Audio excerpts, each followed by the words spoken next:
Un placer felicitarte, unirme a las felicitaciones del resto de mis compañeros a la hora de jugar Fallen, porque has hecho una película que ha gustado mucho a la crítica. Ahora falta saber lo que va a decir el público, pero yo creo que es una película también muy de público, que el público, da igual que sea español, danés o francés, la va a entender perfectamente. Imagino que uno de los propósitos era que gustase y que la crítica la entendiese y que la juzgase desde una perspectiva real, te hará sentirte bien a la hora de poder defenderla, ¿no?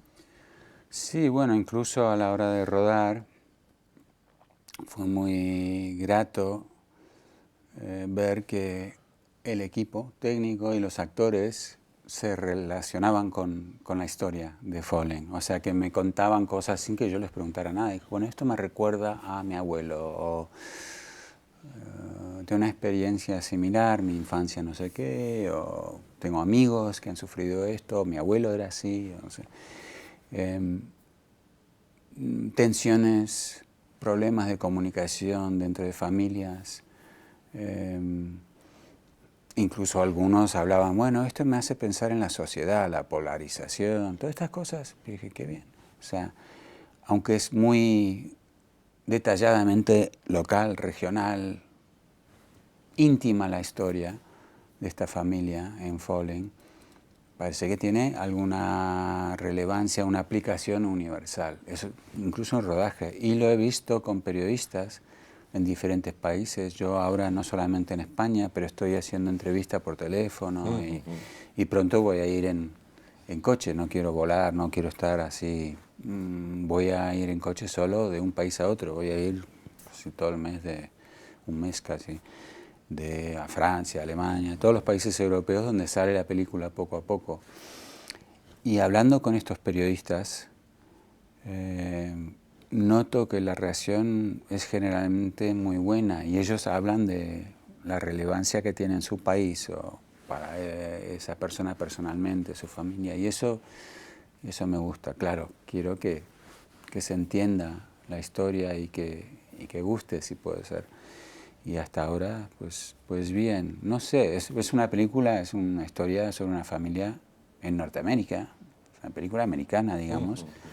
Pero por otro lado parece ser que también es una película europea. No sé si es un poco porque no todo se explica, no todo se resuelve, es como la vida misma, ¿no? Te quedas con dudas y tienes la posibilidad como espectador, creo, De escribir. sí, exacto, de participar en el contar, de tener tus opiniones. A mí me gustan, siempre me han gustado las películas como espectador, que no te cuentan todo, pero que te invitan a participar y que cuando termina la película te preguntas, bueno, lo que ha pasado, ¿qué ha significado para este o esta otra? ¿Y qué va a pasar con estos personajes ahora? Entonces qué y ahora qué es lo que me gusta muchas veces cuando voy al cine, y es ese tipo de película. A ver, con la pandemia, con todo, nunca se sabe, como dices, si la recepción por el público va a ser buena o no, o cuánta gente puede y quiere ir al cine. Yo he ido mucho, estamos sentados en un cine ahora, pero desde que se pudo volver al cine, yo fui la primera vez con mi mascarilla pensando, uy, uy, uy. Y después me di cuenta, aunque había gente, no hablábamos, cada uno con su mascarilla. Qué bueno estar, volver al misterio de ver en la oscuridad con otra gente que no conoces, de escuchar, de ver, de meterte en una historia. Me encantó volver al cine y me sentí bastante seguro. Pues fui la segunda vez y me sentí incluso mejor, aunque había más gente, pero había distancia, mascarilla, y pensé, bueno, esto es casi tan seguro como estar en casa. Es más seguro que estar en una terraza con gente sin mascarilla, mucho más seguro que entrar en un bar o un restaurante. Incluso andar por la calle pasando gente respirando, y, no sé, cerca. Me sentí muy bien y espero que la gente se atreva a volver al cine, ¿no? Y al teatro, que lo están haciendo, pero bueno, de ahí que les guste lo que hemos hecho Estoy con Falling. convencido de que sí, de nosotros, los que hacemos cine, los que nos dedicamos a informar de lo que se estrena y del cine, volvemos a decir lo mismo, tú lo acabas de mencionar. Es uno de los sitios más seguros, tanto el cine como el teatro. No se ha producido ni un solo caso en el mundo de COVID dentro de una sala. La protección es absoluta, el aire está continuamente renovándose y luego después entre sesión y sesión lo limpian con ozono, es decir, que se puede uno sentir, como dices tú, en un sitio seguro casi, bueno, casi no, como en tu propia casa. Incluso ahora estamos a distancia social, o sea, más que suficiente, y por eso nos hemos quitado la mascarilla, pero yo no tengo miedo al aire en este cine. Porque está muy bien, filtros, etcétera. Volviendo a esta película, yo creo que el público la tiene que entender muy bien, porque hablas de temas muy genéricos, por eso decía que puede llegar, aunque es una película que trata de dos personajes americanos, puede llegar a todo tipo de públicos de cualquier lugar del mundo, porque hablas de elementos comunes, como es el dolor, como es la memoria, como es la infancia y como son las relaciones. Y eso, de alguna forma, por eso otros compañeros de otros países la han sentido como propia, ¿no? O les recuerda algo, ¿no? Sí. Y esos temas universales, porque no dejan de ser universales, tú los has concentrado en una relación de un padre y un hijo a través de todos esos años, a través de los recuerdos y a través a veces de la violencia verbal, ¿no? Y has huido de algo que a mí me gusta mucho, del sentimentalismo. No has metido ninguna secuencia para hacer llorar al espectador, que hubiera sido fácil en muchos de los momentos de la película. Es casi como un docudrama, es decir, sacas la cámara, trabajas a los personajes y uno entra en la historia que nos propones y en los personajes que estamos. Y yo creo que ese es el acierto de que se entienda también, ¿no? Pues qué bien. Lo que dices me gusta mucho que la veas así a la película. Sí, mi intención no era manipular ni con la imagen, ni con el texto, ni las actuaciones, ni la música. A mí como espectador no me gusta que los que hacen la película, por muy buenos que sean, como artistas o técnicamente, que me digan lo que tengo que pensar y sentir. Ni con la música, no me gusta que se me diga, bueno, ahora este es un momento que debe dar miedo, debe hacerte triste, debe hacerte llorar. No me gusta, o sea, soy reacio a eso.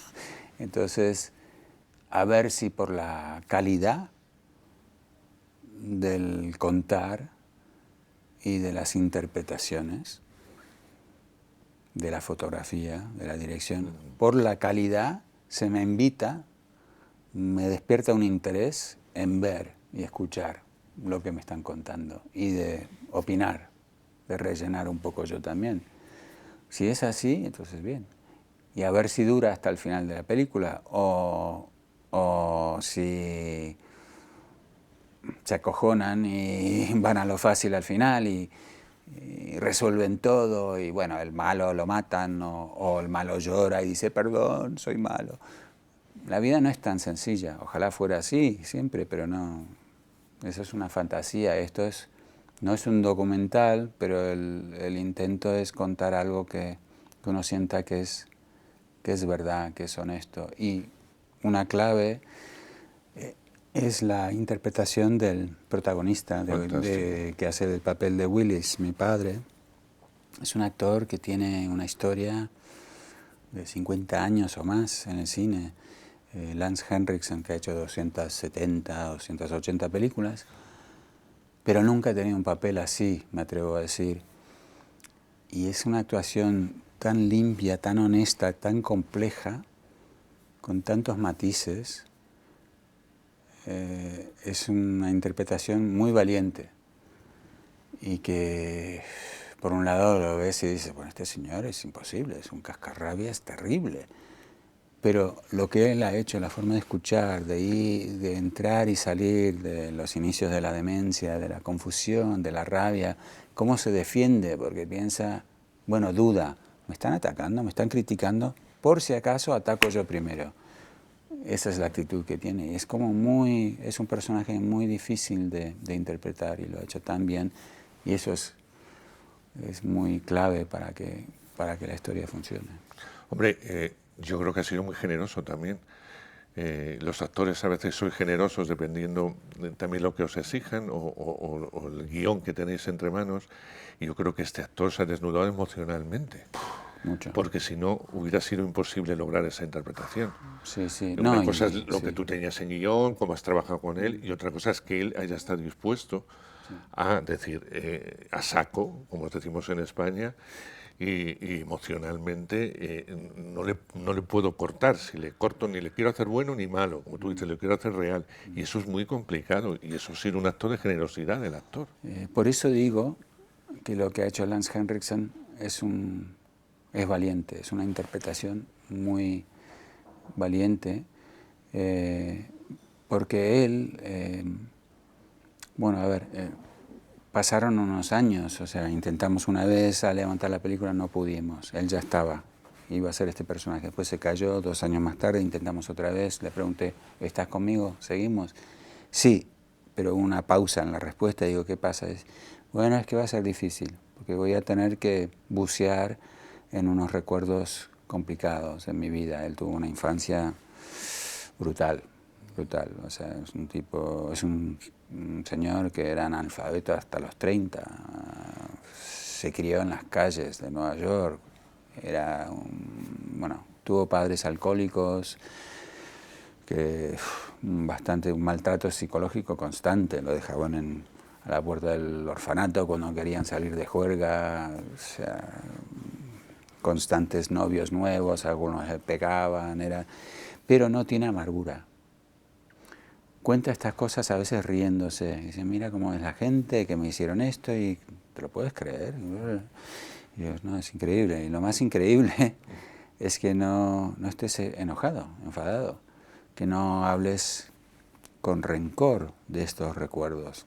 Y dijo, bueno, tardé muchos años en llegar ahí. Entonces esta aceptación, la claridad que tiene sobre su propia infancia, su vida, creo que le ayudó a ser honesto, porque dijo, tengo asociaciones con el comportamiento de este personaje y con mis padres y mi crianza, que son cosas que voy a tener que visitar ese mundo, que no lo he hecho mucho en mi vida, y va a ser difícil. Y tuvo mucho coraje y lo hizo muy bien, pero quedó hecho polvo al final del rodaje. Dijo, mira, somos amigos y no te quiero faltar respeto, pero va a pasar un tiempo, unos meses, que tengo que apartarme de esta historia y de ti y de todo, pero no pasa nada. Y yo, no, claro, hombre. Y ahora se ha recuperado y está muy feliz, incluso ha participado en la prensa dentro de lo posible, por teléfono y esto, y él está muy orgulloso de lo que ha hecho y de que, bueno, se sintió seguro rodando con nosotros y que yo le iba a cuidar, o sea, en el montaje, que sea honesto contigo mismo sobre todo, y lo demás seguirá. Vamos a cuidar esta historia, la vamos a hacer juntos, te voy a mostrar todo. Y él fue más que valiente con nosotros. Y yo creo que tú también. Es decir, hablas poco no de tu personaje, pero sí de tu actuación, por lo menos en las entrevistas que yo he leído, pero había también un acto de valentía, y además doble. Por un lado, tenías que crear ese personaje, estar muchas veces escuchando, que a veces es más difícil escuchar que hablar, como bien sabes, y más en el cine. En teatro es mucho más cómodo, pero en cine es complicado el escuchar y no hablar. Y luego, por mucho combo que tengas, por mucha cámara, por mucho tal, el tener que dirigir y tener todo planificado. O sea, sencillo, tu trabajo no ha tenido que ser. No. Bueno, mi idea era no actuar en la película. Sí, ¿no? sí. Inicialmente yo quería prestar atención a todo lo que pasaba, ayudar, colaborar con el equipo técnico y con los actores, sobre todo, en todo momento, y hacer de un papel, sobre todo un papel también protagonista, me daba un poco de cosa, un poco de preocupación, de miedo, pero fue necesario. Me dijeron, bueno, si quieres el último dinero que te falta, una inversión, creo que actuando en la película, eso te va a ayudar. Y fue así. Finalmente pudimos juntar el dinero para rodar, nos quitaron una semana, pero teníamos lo justo para hacer la peli. Y como habíamos preparado tan bien con el equipo, con el fotógrafo, departamento de arte y con los actores, con mucha antelación, que es lo que he aprendido de los mejores directores, nunca se puede pecar de preparar un rodaje demasiado temprano o demasiado. Y eso, como lo habíamos hecho, ya tenía la confianza, sabíamos lo que íbamos a hacer cada día, intentar. Entonces, bueno, me sentí cómodo. Y la verdad es que con los otros actores, sobre todo con Lance, como él y yo ya teníamos una relación muy buena, de confianza, yo creo que él se sintió cómodo actuando conmigo. Y para mí, como director, yo estaba muy cerca de él y podía ver si esto estaba funcionando, si era creíble, si yo sentía esto. Y como, digamos, amante del cine, yo tuve la mejor butaca del mundo para ver el desarrollo de una interpretación magistral. O sea, yo vi cada paso de cerca, lo más cerca posible, de cómo, de momento a momento, lo que hacía él, la sutileza, la belleza de su trabajo. Y en la sala de montaje fue un placer ver las opciones que tenía con lo que había hecho él. Todos los actores están bien, desde los niños, de Hannah, que hace de Gwen, Laura Linney, Terry Chen, que hace de mi marido. Eran todos geniales, pero Lance obviamente es el que ves todo el rato y era brutal. Brutal, tanto haciéndolo, actuando con él, como en la sala de montaje, viendo, ¿qué ponemos aquí? Tenemos muchas opciones. Lo ha hecho tan bien. Digo, hay una cosa que lo has comentado también tú muchas veces. A ti te gusta mucho hablar con los directores, preguntarles continuamente el por qué no, si se puede ir por aquí, se puede ir por allí, etcétera. Lo has sí, comentado. a los fotógrafos también, a todos los miembros del equipo. A veces están más abiertos a las preguntas y otras veces te das cuenta que les molesta y no, solo observas, pero prestas atención. Pero me encanta hacer preguntas y me dejan, sí. Y en este caso, ¿qué le preguntaba el actor al director? Bueno, ese era el gran cambio. O sea, el trabajo colectivo, el esfuerzo para conectar con todos, ya tenía la costumbre por ser un actor tan, digamos, entrometido en rodajes previos como actor.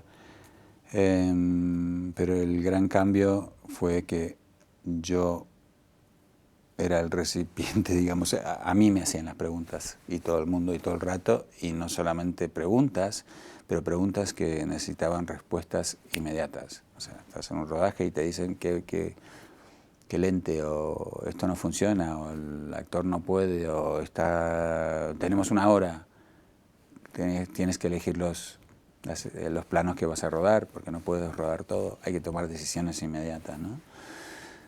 Y eso me gustó porque a veces yo decía, bueno, no sé, ¿tú qué piensas? Y si no tenía una opinión, pues tenía que decir yo. Si tenía una opinión, lo consideraba y una decisión tras otra. Pero para mí, en la vida, me cuesta a veces, yo veo los dos lados de los dos argumentos, de una discusión, considero y eso, pero cuando tengo un papel como actor, no me cuesta tanto, porque como el personaje, yo sé cómo el personaje tiene que portarse.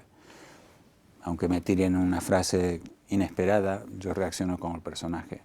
Ahí no me cuesta decidir. Y como director tampoco, porque sé lo que tiene que ser la peli en general y no me voy a poner ahí a gastar el tiempo de los demás pensando, no sé, vamos a considerar esto. No, yo tengo una respuesta porque tengo un propósito muy... Yo sé dónde quiero llegar. Ahora, permanezco abierto, como lo he hecho siempre como actor, a ver qué me traen los demás. Lo importante es prepararse a fondo, poner eso a un lado y a ver qué me dice el actor, a ver qué me dice el director, a ver qué piden las circunstancias del momento de rodaje. Y como director igual, preparar a fondo y después a ver, te van a traer sorpresas. Y mejor estar permanecer abierto a las sugerencias de los demás, a las preguntas, aunque sean preguntas que puedan ser tontas a veces o sugerencias que no te interesan.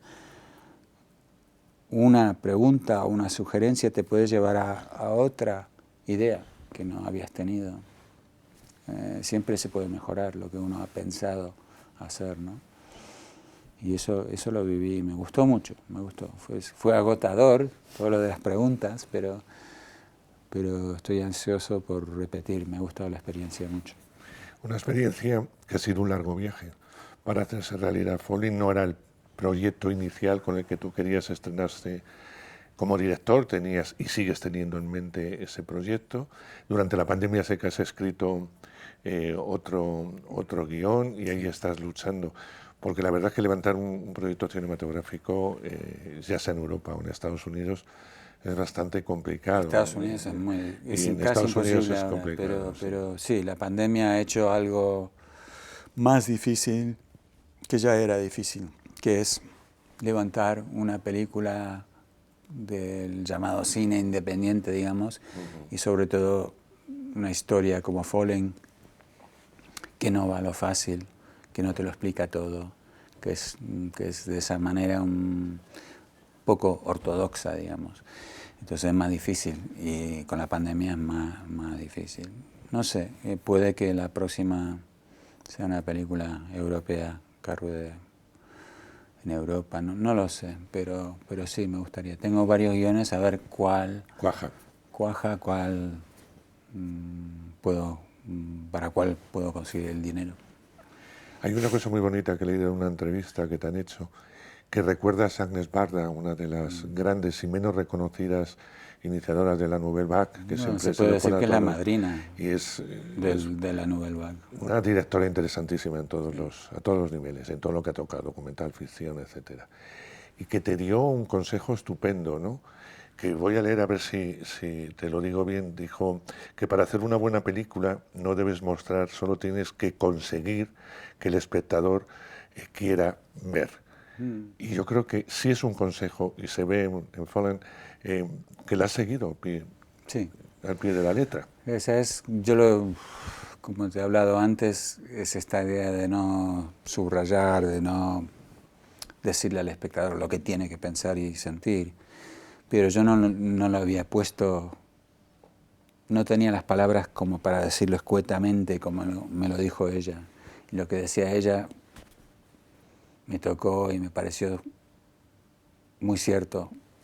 Y dije, sí, esto es lo que he ido pensando como espectador toda mi vida.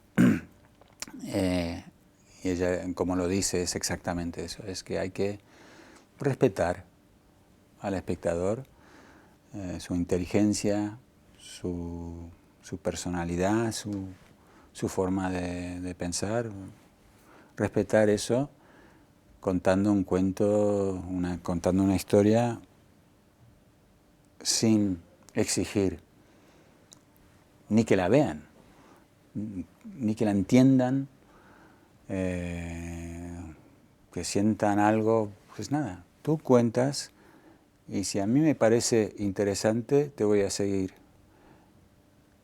y a lo mejor voy a participar, te voy a ayudar a contar tu historia desde mi butaca y va a ser mi película, no la tuya, que has hecho la película, ni la del que está sentado a mi lado, es mi película ahora.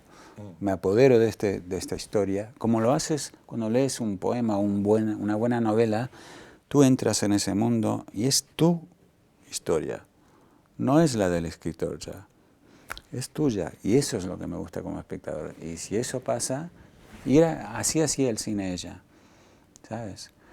Ella se complacía a ella misma, a sí misma como artista, como directora, y contaba honestamente algo que le interesaba a ella, a su manera. Y de ahí, si a alguien le interesaba, genial.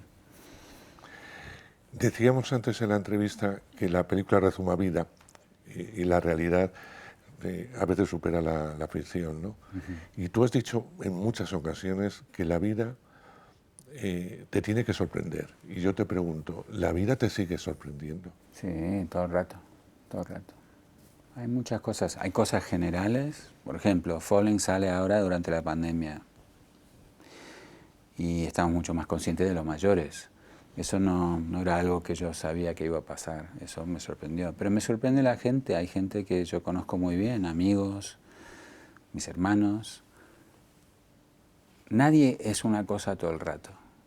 Yo creo que tratamos de mostrar eso con el personaje de Willis y con otros en la película.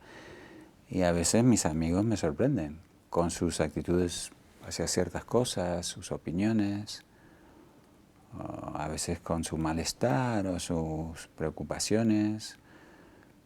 La vida es una cosa para tener una relación con alguien, sea como artista con el público o como una relación íntima de familia. Uno no tiene que hacerlo, pero es una posibilidad, uno tiene la elección. Si uno permanece flexible y se adapta, evoluciona con la otra persona, entonces esa relación puede seguir adelante, puede ser duradera. Si en una relación, como vemos en la película, Willis y Gwen, los padres de mi personaje, si hay una persona que es inflexible y no se adapta y le da igual lo que le pasa al otro, hasta cierto punto, o a la otra, es difícil que esa relación continúe, que prospere, porque si hay una persona que no va a cambiar, no se va a adaptar, no va a evolucionar, entonces la otra persona poco a poco se va apartando porque va cambiando. Y eso pasa y me sigue sorprendiendo lo hermoso que es lo de ser amigos con una persona, de tener un historial, una historia con otra persona, con un amigo, hay gente durante la pandemia con la que he comunicado, gente con la que no había hablado durante mucho tiempo, pero encerrado ahí, pues por teléfono, con el ordenador, por Skype, con cartas. A mí me gusta escribir cartas y postales, lo hago todo el rato. Yo tengo una campaña personal para mantener vigentes los servicios de correos en todo el mundo. O sea, mis amigos lo saben, reciben postales todo el rato y cartas. Y bueno, pero he tenido el tiempo, no había otra cosa que hacer, excepto leer, ver películas y cuidar a los tuyos durante el encierro. Entonces me he comunicado con mucha gente y es de agradecer, aunque no hemos hablado algunos, no habíamos hablado durante muchos años. Me encantó restablecer esa conexión, esa amistad. ¿Qué les había pasado a ellos en todo este tiempo? Y cómo llevaban lo de la pandemia. Soy optimista, yo creo que de la pandemia podemos salir generalmente mejores. Que vamos a estar más pendientes de los demás, creo. No todos, pero creo que en general eso puede pasar. Que vamos a pensar en la sanidad de otra manera, la necesidad de que sea un bien y que no sea una empresa, de pensar en los demás, pensar en los que están solos, en los mayores, reflexionar sobre los que ya no están, qué significa para nosotros, cómo queremos vivir el resto de nuestras vidas, qué queremos hacer. Yo creo que estas cosas la gente está más consciente de la incertidumbre en la vida y de la importancia de aprovechar el tiempo que tienen. Y eso es bueno. Por muchas malas cosas que nos haya traído la pandemia y que seguirá siendo difícil, yo creo que hay muchas cosas buenas que han salido de esta situación. Bueno, pues llegamos al final de esta charla. Ha sido un placer, Vigo, una vez más. Y sobre todo agradecerte, te lo decía al principio, te lo vuelvo a decir ahora en esta despedida, hasta luego, hasta que venga el próximo proyecto, que nos has vendido una película hermosa, dura, en la que uno sale del cine con preguntas y respuestas, y eso también lo has comentado. Y a mí eso me gusta, que una película te deje un pozo, que no salgas y digas qué bonita es la música, qué bonita es la foto, qué bien está fulanito, qué bien está Pepito, pero que hay algo más.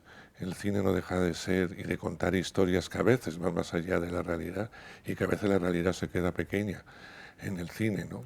Y al contrario.